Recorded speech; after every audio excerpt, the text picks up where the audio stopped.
talking with the Honorable G.T. Thompson, Chairman, House Ag Committee.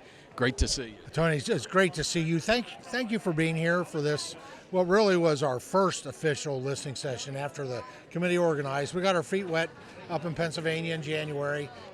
Just thrilled to be here in California at the World Ag Expo, where we, I think, had a really successful listening session.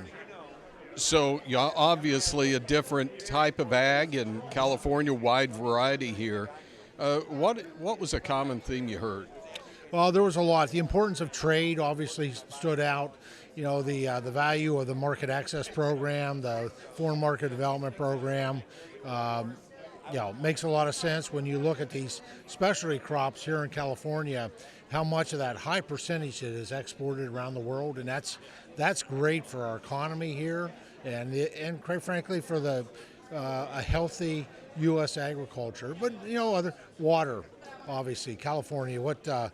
The unfortunate state of California has just not really kept up, been forward thinking on water retention.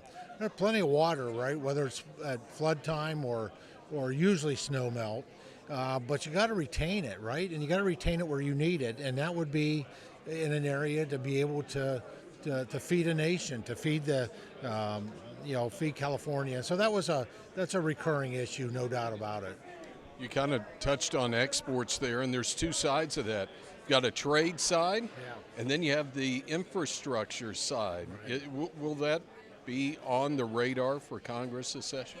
Well, I hope so. It won't be infrastructure in terms of canals, ports, which needs to be addressed. We need to modernize in a serious way. I mean, we have ports of entry and ports of export that cannot accommodate these larger shipping vessels that we now have. And so for whatever reason, the United States has not kept up in those investments, and we need to do that. We need to be able to move our agriculture commodities efficiently.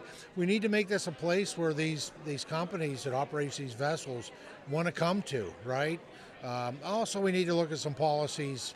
Like, there's an awful lot of shipping containers that are going back empty, specifically to China, and that's wrong. I mean, we're buying products, and they need to be fulfilling their trade promises and buying our commodities. So good to see you. Wish you the best. Tony, thank you so much.